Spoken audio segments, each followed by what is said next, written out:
everybody. Pastor Brian here from Streamsong Church. Welcome to the For the Town podcast.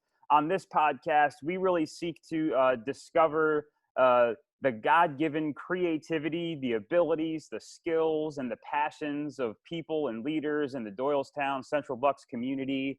And to do this, we interview lots of different people. We interview people in healthcare, people in governance, people in the small business owners. We interview educators and all kinds of people, entrepreneurs. So today on the show, we have Robert Mancini, who has a practice in the Doylestown community. He is an attorney. Robert, how are you doing today? I'm doing great, Pastor. How are you? Good. Thanks a lot. I appreciate it. Can you start off just by introducing yourself? And man, do you have a family? Do you have kids? Are you married? Yes. I am married with 3 kids, and I live in the Doylestown area, and I've been here since 1999 when I started my career here with the Bucks County District Attorney's Office. Awesome. Yeah. So wow, you have 3 kids. My wife and I, we have 2 kids, 2 daughters. Their ages 5 and 3. I'm curious, in raising 3 kids, it's kind of crazy in our house. What have you learned in all of that process? Yeah. I mean, it's crazy, and each one of them has a different personality, and yeah, it's a lot of work. Unless you've done it, I would tell you this. Like, I look at people that are single parents and have sometimes 3 kids with no help, and I do not know how they do it, because it's a handful for 2 people with 3 kids. So I really have a newfound respect for people that raise children on their own after having 3 kids, and seeing how much work it is. Yeah. My wife and I, we talk about that sometimes. We just can't imagine solo parenting. Our heart goes out to those folks who are in that position. It's really tough. So yeah, you've lived in Doylestown since 1999. I guess you've seen probably a lot for the past 20 years or so. Yeah, how has Doylestown, in your perspective, changed over the last 20 years, or maybe it hasn't changed very much? Yeah, that's a great question. I don't see that it really has. I lived in the borough when I worked for the district attorney's office, and I moved out of the borough for a bit, and then I came back to the borough. But I think it's always just been like a bustling, vibrant place, like with a nice walking community, which my wife enjoys, and I like that as well. I'll say this. I think since I liked it the minute I came here, and I'd never even heard of Doylestown before 1999. So I was sold as soon as I came to the town, and I've been happy here ever since. So I was already happy. So no matter what they did was going to be good for me. Yeah. Yeah. What are some of your favorite things about Doylestown?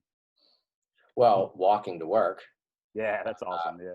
Walking to the courthouse, taking my bike to a restaurant to get takeout, taking my bike to the YMCA.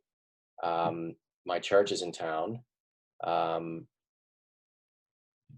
Yeah, you don't have to leave. In driving, I don't mind driving, but if I could not drive, I prefer that. Yeah, no, that's great. Yeah, one of the things I appreciate about Doylestown, and I would imagine it's one of those towns that I feel like maybe it hasn't changed all that much over the years, and maybe they're intentional about that.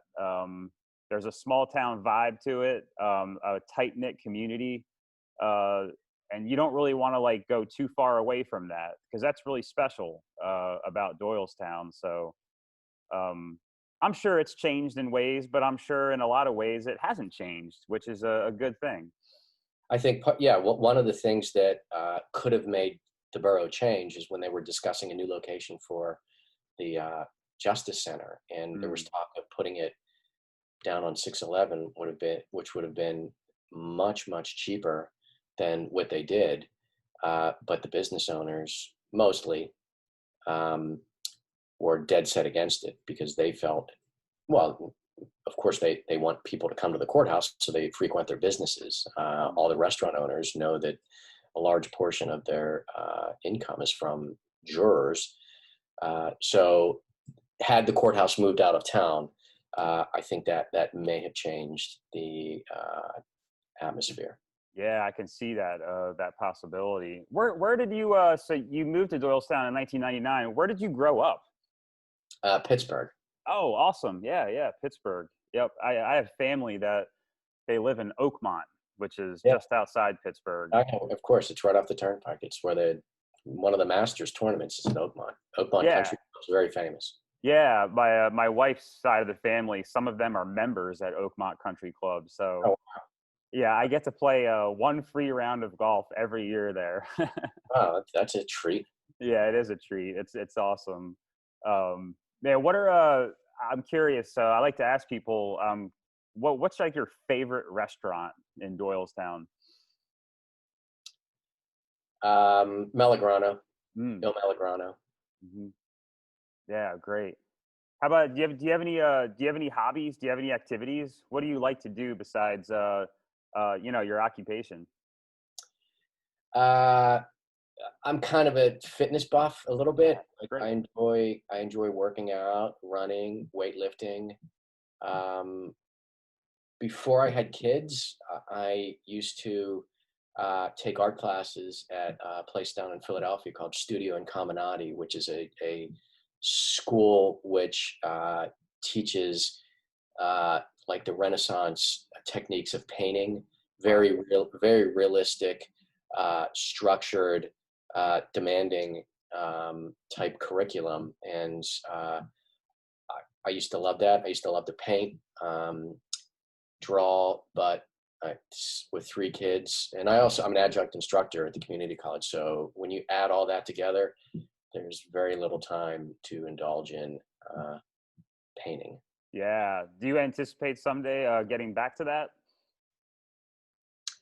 I fantasize about it and dream about it and think someday like I'll have my own studio and I'll be able to like paint things and get back into it and sharpen my skills and get better and better and better. Um, who knows? Yeah. I would love it, but I mean, my kids are young, so it won't be tomorrow. Yeah. How old are they? 8, 5, and 3. Yeah. Okay. Yeah, it's pretty young. Yep. Yep. Yeah. I joke with my wife. Probably the only thing that I do for myself, pretty much since we started having kids, is work out. All right, so I'm the same. Yeah, I'm a big fan of the YMCA, weightlifting and working out. I've actually lost almost 40 pounds since Thanksgiving 2018. Wow. Yeah, Okay. it's pretty wild. I'm stronger and healthier than I've ever been in my entire life. So uh, it's the only thing I do for myself, pretty much, and it's important. So We're on the same page on that. I thrive on it. My wife knows it's important to me, and I really enjoy keeping on top of that. yeah, yeah. Man, I'd love to get into what you do. I'm fascinated. I don't know much about, lawyers and just kind of the ins and outs. Explain. Can you explain like your process over the years? How did you get into what you're doing? Like, is this something that you wanted to do from, since and your early days maybe as a teenager, or how did this come about? No, actually, I had no interest or even idea that I could ever be a lawyer. No one in my family had gone past high school, but I went to college and I studied secondary education, and I wanted to Mm. be a history teacher. And I did my student teaching. I found I didn't like it, so I got a job in sales, and I worked at that, and I got promoted a few times, and I enjoyed it. But I wasn't thrilled about it. I was a sales manager, then a general manager, so I thought I'd like to go back to school. So then I went and I got a master's degree in political science. Mm.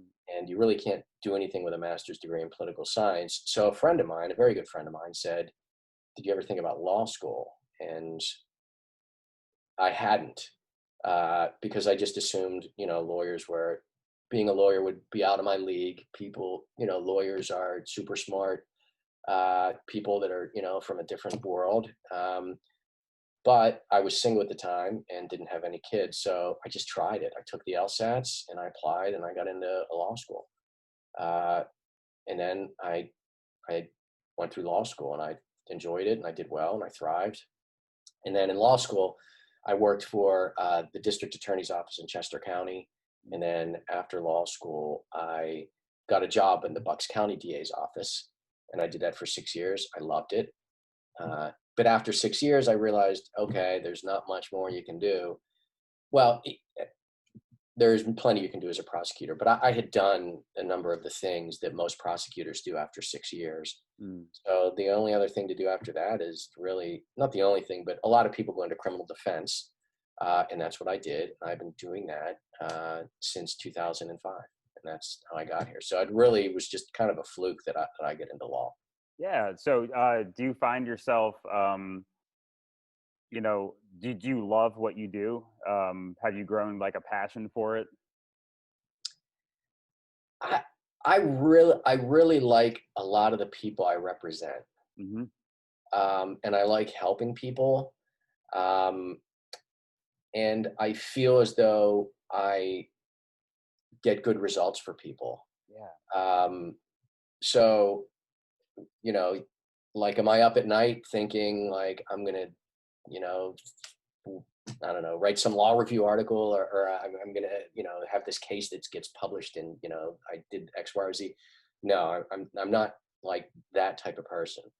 Um, I just I just stay focused on the people that I represent, Hmm. and my success is, like, what I enjoy is when, like, I've had people that I've represented 10 years ago that still come up to see me, Mm. that are doing well, Mm. and just bring me a cup of coffee and say, "Hey," and blah blah blah. I mean, that the relationships are what I enjoy. I can't say that everybody that I represent, I feel that way about. There've been plenty of people that, I want to jump out of that window when they call. Yeah. But I always try to be kind to people, and so that is what I enjoy. Yeah, no, I really appreciate that. I mean, there's that foundational passion for just wanting to be a help to people and to serve people, and you can do that thousands of ways. So the question is, okay, how do I go about best helping people based on who I am and whatever skills that I have? And that really sounds like you've landed there. That's pretty awesome. I really appreciate that. Yeah, thanks. Yeah, what do you I would love to, what are some like kind of misconceptions would you say about lawyers? Well, a misconception about a criminal defense attorney is Mhm. that they are constantly getting people out of things that they've done, Mm. because that's, kind of what you see on television. Um, but that's not at all what it is. I'm and some lawyers do that, but no lawyers are doing that all the time. Like, Mhm. very, very few people that walk through that door right there are actually innocent. Mhm. It does happen, but it's really rare. Mm. Now, there are plenty of people that walk through that door that the police said they've done this X, Y, and Z, but maybe they've only done Y and Z. Mhm. Uh, so that's why when you do get a person that's actually innocent, it's really heavy, Mhm. because you're like, this is for real. But yeah, so most people come here and say, look, I'm caught. I confessed. I did it. I just want to make it better. Mhm. Can you help me out? Yeah, yeah. I would imagine, to be a lawyer, because you're kind of on personal, sensitive ground with other people, and I would imagine that you'd have to be like really patient. Like, are you a naturally very patient person to walk with these people? No, I'm an impatient, Yeah. Italian from Pittsburgh whose family was inpatient. I'm one of these people that grew up like in my house. If you spilled, some milk, it was a 911. Yeah. So over the years, I've had to teach myself to kind of, slow down and be patient with people. And you can imagine the people that come in my office are sometimes active drug users, serious mental health problems, have anger issues. So it's, but I feel like I can be patient with strangers for some reason. Yeah. Yeah. Harder with people that than it Yeah. is. Yeah. I get that. I'm generally a patient person, but I find myself with my own kids, for some reason, I'm like really impatient. It's crazy. I don't know. Yeah, I don't know about my kids. Sometimes yes, sometimes no. I'd have to ask my wife because I can't be objective about myself with my kids. Yeah. Yeah. No, I understand that.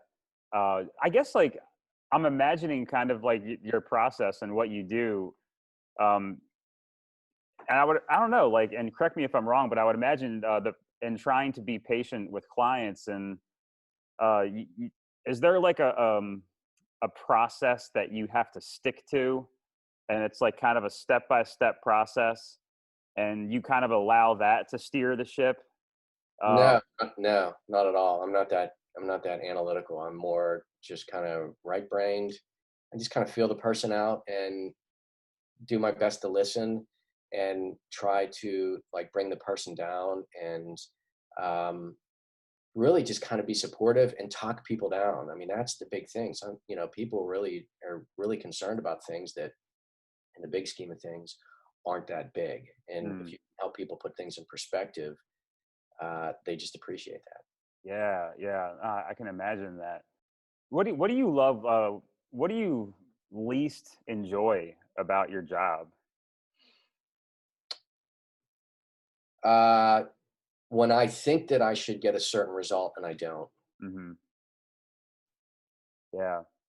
No, I can appreciate that. That happens probably more frequently than I would like it to, Right. with a lot of different things. Right. Um, yeah, I'm curious. I love to ask. We've talked a little bit about what you do, and um, what's like a what's a can you share like a success story? That you really, I don't know how much you can divulge about clients, but you know, Yeah, I can share. I can tell you things that have happened without giving anybody's name. But I represented a guy. It's got to be pushing 10 years. And he had a really, really serious, bad drug problem.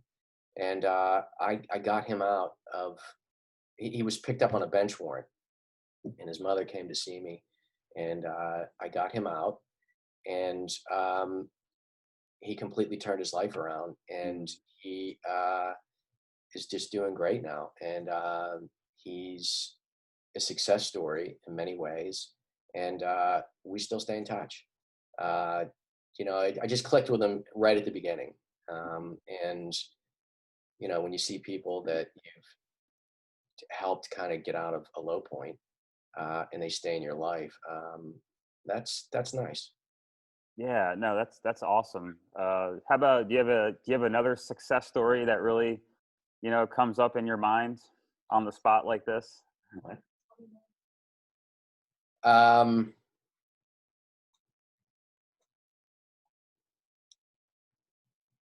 the, Nothing in particular, but there are plenty of people like that I just explained. Yeah. Plenty of people that I've represented that were really in a bad spot who I still hear from time to time. Hmm.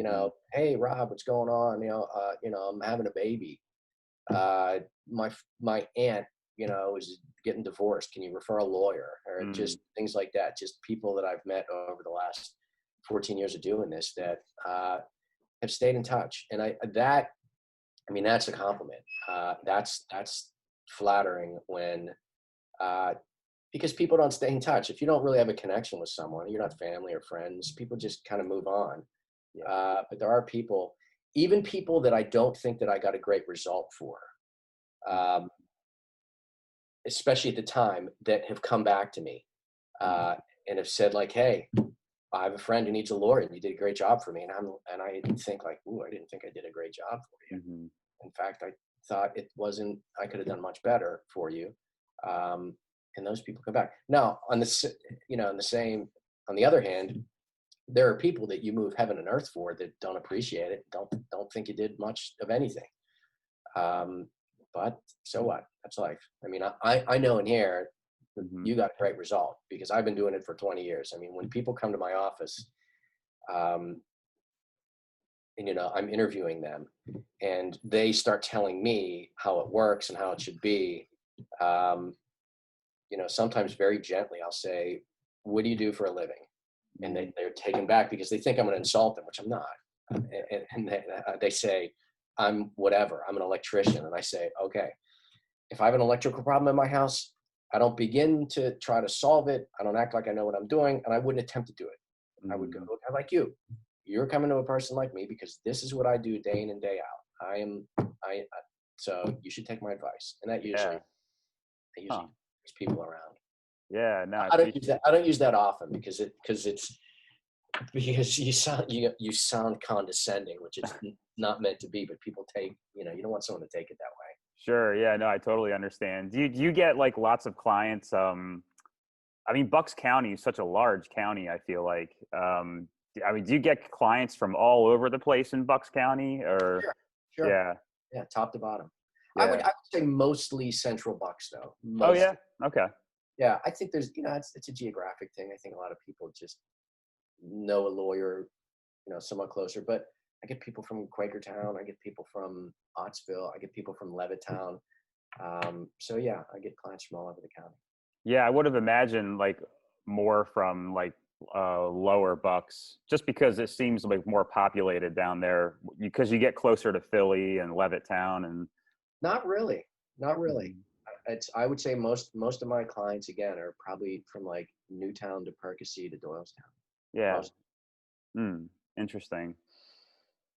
Man, so what are some ways Jenny, when she recommended me to you, she said you should really talk to Robert Mancini, and she said that she really appreciates some of the ways that you've turned your work as a lawyer into a vehicle for philanthropy.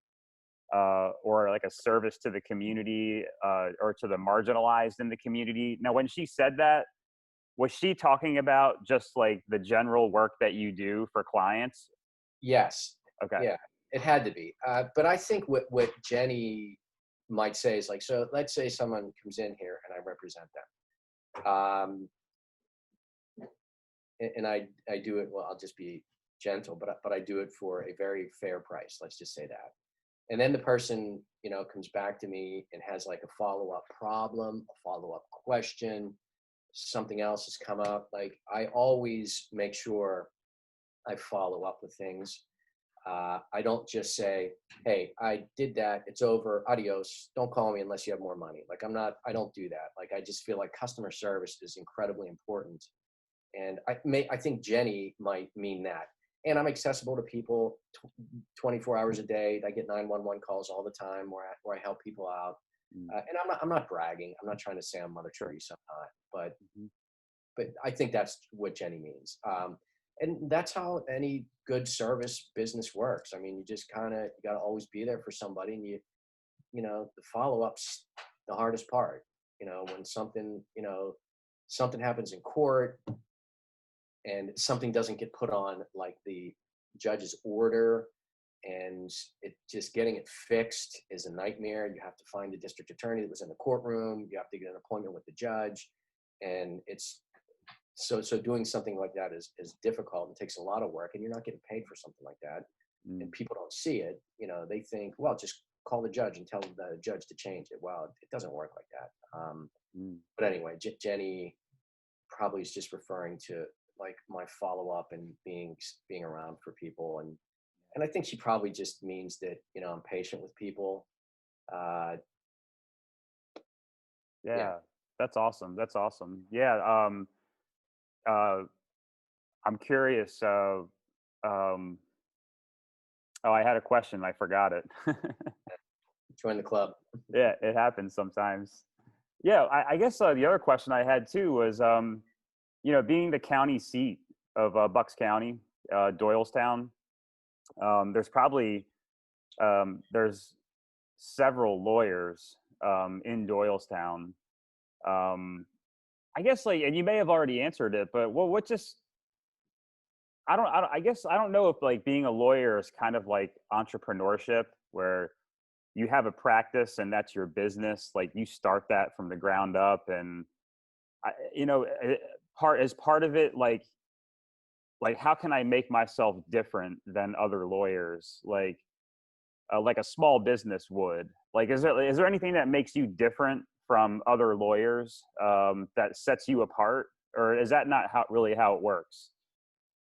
I don't think so. I think it's relationships. Hmm. I think it's like word of mouth and people like being comfortable with me versus being comfortable with that person down the street. I mean, I'm not the smartest guy out there. I'm not by Hmm. any means. There's plenty of smarter lawyers than me, but there are plenty of very smart lawyers that could never do private practice Hmm. because there's also like the skill of running a business. Um, so there are a lot of different moving parts to it, and being able to again, like the follow up, like I have to do everything. Like I do the bills, I pay the rent, I do this, I do that. Whereas if you just work for like a firm, you just walk in, you work, and when you leave at 5, that's it. I mean, I was talking to people on vacation. Mm. So that's kind of the downside of that. But back to your question, I don't have any special knowledge, skills, or brain power that makes me anything special, in my opinion. I think it's just um, there are people that are very happy with lawyers that I don't think are standouts. I'll put it kindly. Mhm. So you just never know. You never know. You just rely on being nice to everybody, as nice as you can, always being straight with people, um, and doing the follow up, and you hope somebody, you hope the phone rings. Yeah.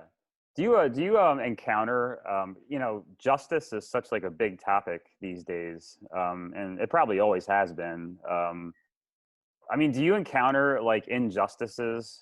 Uh, I don't know. Is that I could be asking a bad question or a badly worded question. Yeah, no, Like I'll say this. Do I think some people uh, uh, get like is it ever like is this particular person ever like unfairly treated Mhm. or gets like I don't even know if it's unfairly treated because I don't see that people in particular are singled out, the people that I represent, like for any particular reason other than I would tell you this, there are people that have criminal histories Mhm. and everybody knows it and the police know it. And so the police just kind of watch them, especially in like small towns like Doylestown. And they don't have a clean slate like probably you would, Mhm. because the police. And here's the other thing: people don't realize that the police know more than you think they know. And here's why. So when somebody gets arrested for a crime and they get brought into a police station, they might spill their guts about what people are doing in the community, illegal things that people are doing.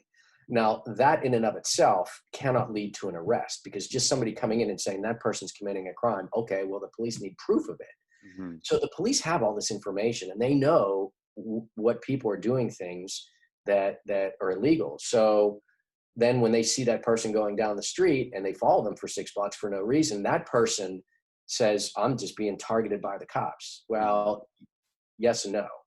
You are, but they're not just picking you out of a phone book. There are people in the community, and I'll give you an example, that are saying you're selling them drugs. Mm. So yeah, I probably didn't answer your questions, but No, you that did. I mean, it's such a touchy subject. People when it's actually happening to themselves, injustice looks different than it does to a person outside of themselves. Well put. Well Yeah. Yeah. I guess maybe because of the bias, I don't know. Well, you can't be I mean, it's hard for Mhm. you and I to be objective sometimes about what happens to us. Yeah. Um, And I could, and again, this may be just personal bias, but if I don't have a record, if I had a long record, I wouldn't be shocked if police, were following me and just kind of keeping tabs on me. you might not be shocked, but I think you'd be offended, Yeah. especially if you turned your life around. Yeah, that's true. Yep. Yeah, good point. Good point. I'm curious, during this time, and it looks like we might be coming out of the pandemic, but maybe not. I hope so. Yeah. How is the pandemic like impacted you personally, and kind of what are you learning in this unique time about yourself during this pandemic? Uh, I'm not built for retirement uh, because essentially for the 3 months or so, there were only emergency hearings that were going on. Mm, So I was pretty much just not in the office and, spending time at home. And I was like, it was hard. I kept myself busy. I did a ton of yard work and I did other things, but um, the, the shock of it. See, I'm like a routine person. Like I like to get up every day. I like to do the hmm same thing. I do this, I do that, blah, blah, and I'm used to that and I thrive on routine. So when all of a sudden everything just stopped, it was just a shock to my system. hmm I eventually got my head wrapped around it, like we all did. But I think the hardest thing was just kind of how quickly it happened. Yeah, no, I can totally understand that. The change in routine and the shock of all of that. Have you, I guess in the Bucks County, we're now in the green phase. Are you seeing your business kind of go, back Yeah. on a trajectory upward? Yeah. I mean, I'm back to work full time. And so, yeah, it's come around. I would say that. Yeah, good, good. I'm curious, despite the pandemic, I like to ask, um, you know, what are you grateful for, despite this crazy, tough situation? Uh, I mean, I'm grateful for every single thing I have. Uh,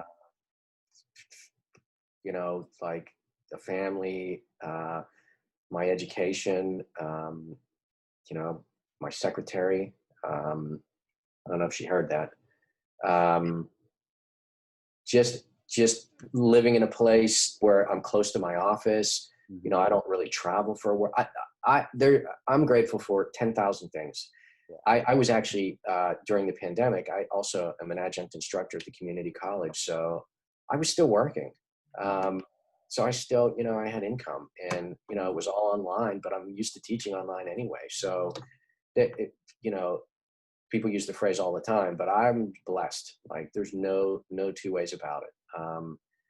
I the things that I have just are just I'm very fortunate, Yeah, and and I appreciate that. I appreciate everything. I don't take things for granted. Like that's Hmm. not in my nature to just assume that I deserve anything, because I don't. Um, Sure. Yeah, and I appreciate that. What about, what during this time, it seems like for everybody, most people, things have kind of gone away. Um, Maybe like hobbies, or like what have you missed during this time? Like what went away for you that, you've missed? the gym. I Yeah, I thought was gonna. you should Yeah. know that. I'm Yep. surprised you didn't have to ask me that question. Yep. Yep. Going to the Y. So what did you do? What did you do to kind of maintain? There's I was running through town. I was lucky that I had bought a couple 25-pound dumbbells. Mm, Um, that because once the pandemic happened, you couldn't buy weights. hmm They were all sold because Yes. the gym rat bought all the weights off. It was like a 6-week wait. So I still had some dumbbells, and I had some things. So I started doing more exercise outside. Um, and what really broke my heart is when they closed the track at Central Bucks West. But that once they reopened that was like I was in heaven. So hands down, I miss the YMCA. Yeah. Yeah, I've been back to the Y now. Have you been back to the No, Y? no. Yep. I'll try to get there this week for sure. Yeah, they have a good system down. You when you're there, you really feel like they're doing a good job of like screening and just making sure that you know everything is just as solid as it can be. And you feel comfortable and safe there. So it's been so far so good. Good. Yeah, yeah. I actually I bought some resistance bands when the pandemic first hit, which was helpful. I already had some dumbbells and like you, and I borrowed some stuff from a neighbor. My neighbor happened to drop off and stop working out. So Wow. I was like, "Hey, can I borrow your stuff?" He's like, "Yeah, absolutely." So Oh, wow.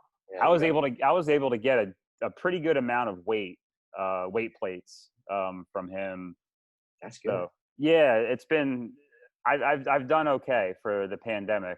Me I, too. That's how I would put it. I've done okay. That's a good yeah, way. yeah, man. I really appreciate your time. I've actually you may not think so, but I've learned quite a bit about what you do and kind of the ins and outs of it. What are I like to ask? What are some ways people can help you or to walk alongside of you in what you do?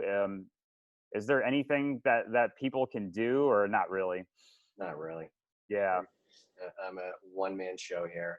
yeah. Um, when I'm stressed or going crazy about something, I 9 times out of 10 talk to my secretary because she knows it. If Mhm. somebody is called 62 times in a day, I can, she and I can, go back and forth about it.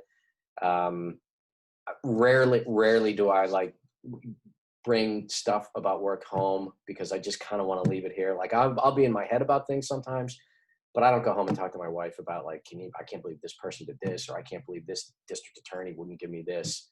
I try not to do that at all.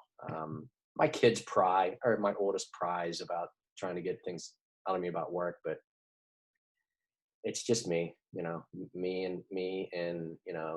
my brain and my secretary, and we have a couple interns that come in and out and do things from time to time. Yeah. I just remembered that question I was going to ask earlier. um, like, Shoot.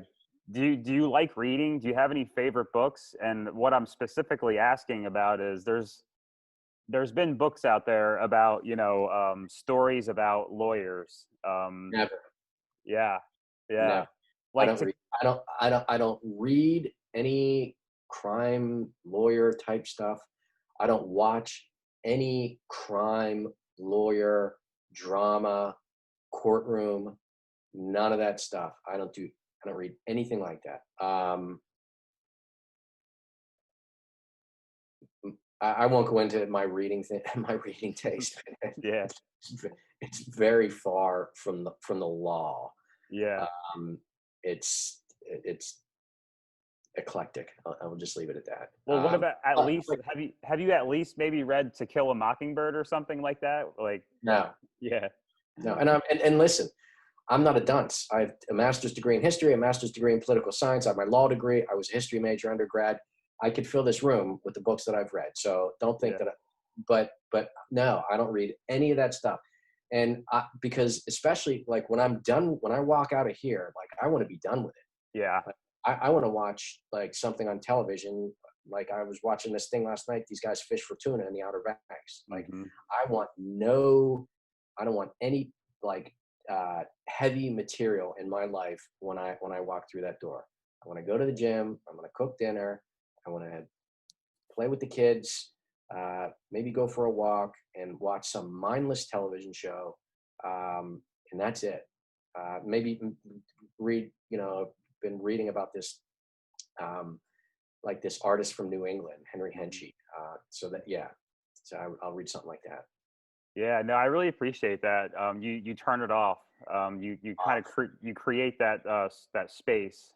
Same with politics. I don't want to hear anything about politics. Yeah.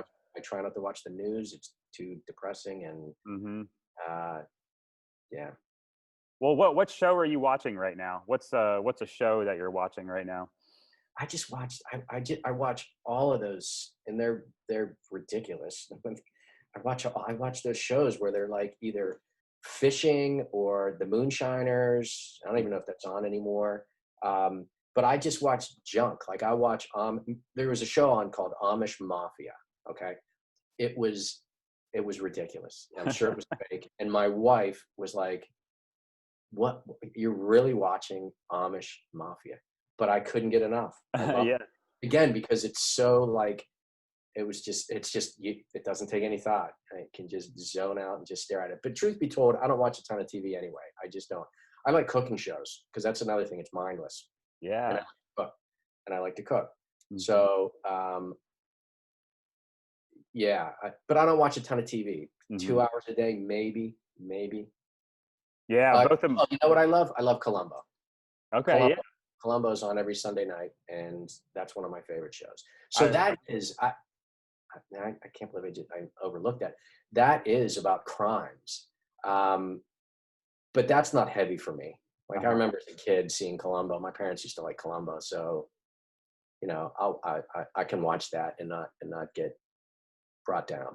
Yeah, it's not all that different from being a pastor. I mean, I try to turn off periodically, daily. I really enjoy, we don't watch much TV at all, but I really enjoy watching movies. I'm a big movie guy, and sometimes people can be surprised that me being a pastor, and then I tell them like, I love Marvel movies, Captain America's and Iron Man movies and all those movies. And yeah, that doesn't surprise me. I mean, you're young. Yeah. Or Star Wars. I'm really into the Star Wars movies, and I love movies in general. Daniel Day-Lewis movies. Last of the Mohicans, one of my favorite movies of all times. So good. All of his movies are so good. Martin Scorsese movies, and I enjoy Leo DiCaprio movies. So same here. Yeah, if any of those things are on, like any of those mafia movies, I've seen The Godfather 250,000 times, but if it's on, I watch it. Yeah. My wife has never seen any of the Godfather movies. She doesn't like movies really that much in general. And she hasn't seen so many great movies that so many people have seen. It's pretty amazing. Yeah. You know what? It's funny. I mean, I think The Godfather is one of the greatest movies of all times. And one of the questions that I was asked when I interviewed in the DA's office was, what was my favorite movie? And I said The Godfather. And the person who interviewed me said it was his favorite movie too. And I got the job. I don't know that that's the only reason I got it, but if you haven't seen it, especially if you're older, I don't really force it on people, because you never know. The worst thing is when I say it's the greatest movie of all time and people watch it and say it was terrible, and I feel like I let them down. Yeah, sure. Now, do you? Because you mentioned you're Italian. When did your family come to America from Italy? Okay, so I'm half Italian. My father's side is 100% Italian. My mother is, they're kind of a mutt, Welsh, German, Northern European. So my dad's family, he was second generation. So my grandparents were born here. Actually, I think my grandfather came here as a baby, but my grandmother was born here. So whatever, late 1800s maybe they came over. Wow, yeah, that's awesome. That's amazing. Have you ever made it back to Italy? Yeah, absolutely. I've been to Italy twice. Awesome. Yeah, that's on my bucket list of places to go. I haven't been to Italy. You gotta go. You haven't seen anything until you've seen Rome. Actually, and that's true. I stand by that. But my favorite city in Italy is actually Florence. I just absolutely loved Florence. But you got to see Rome. Yeah, that was going to be a question I had was, because I like to do like more like regular small town type trips where you can like experience what it is to be a resident and not too super touristy. Like, is Florence something like that? Florence is, if I could use an analogy, if you've ever been to Pittsburgh, it's kind of like Pittsburgh. Hmm. Actually, maybe not even that big. Um, but like the old city of Florence is small, and it's just unbelievable. It's just, and I think you and I probably think alike. That's probably why I like Florence more than Rome. You have to see Rome because you have to see the ruins. You have to go to the Vatican. You have to see, the countless things that Rome has, the aqueduct. But on the other hand, I liked Florence better because it's just kind of a small city, and it's like neighborhoods, and it's quaint, and it's not as overwhelming as like Rome or Paris is. Mm, yeah. Man, I really appreciate that. Man, just to close up here, I like to ask, how can, our church is praying for, our community, people in our community, and we're always looking to help others. Is there anything, that we can pray for you about, maybe for your practice or anybody how can we pray for you? Uh, you could just pray for me that I just keep helping people out, Hmm. because that's it. That's really what my job is about. It's just helping people out, and not judging people. There are people that have done plenty of not nice things that are nice people that Hmm. had a bad episode or whatever, and I try to see that in people, and I don't want to sound too hokey or like Hmm. again, like I'm some kind of saint, because I'm certainly not, but Hmm. that's, yeah, like I if I can't help a person, I don't want them even to come in here. I Hmm. don't. I'd rather not have and I say that plenty of times. There are plenty of people that come in here that want a particular result that I don't think I can get, and I say, go find somebody to do it. Yeah. Uh, and if you can, I'm happy for you. But I can tell you right now, I won't be able to achieve that for you. So I'm not going to give you any. I'm not going to tell you a fairy tale. Hmm. I'm not that type of person. Yeah. No, I That appreciate that. yeah, that's what I I only want people that I can help. Yeah, and it sounds like you really I appreciate it. It sounds like you really try to see the best in people. Not just like the worst about people that you encounter, but you see the best in people. Would that be like a accurate characteristic? For some reason, I'm able to do it with perfect strangers. Yeah. It's it's harder with people that I know, and Yeah. like family members and friends, because you got baggage with people like that. You get judgmental, but for some reason, I'm able to just try to just meet people where they are when they come through that door. Yeah, that's awesome, man. We're definitely going to pray for you. Our people and folks in our church, they listen to these podcasts, and we'll be praying for you, praying for your practice, praying for your clients, and we're looking forward to that. Man, everybody, thanks so much for listening to this podcast with Robert Mancini, an attorney in the Doylestown community. We're so grateful for you for taking the time to listen. Grateful for Robert for taking the time to talk with us, to talk to me. You can find these podcasts on Apple Podcasts, Spotify Podcasts. We have a YouTube channel. And we really hope you've had a great weekend over the 4th of July weekends. And look forward to more episodes coming your way very soon.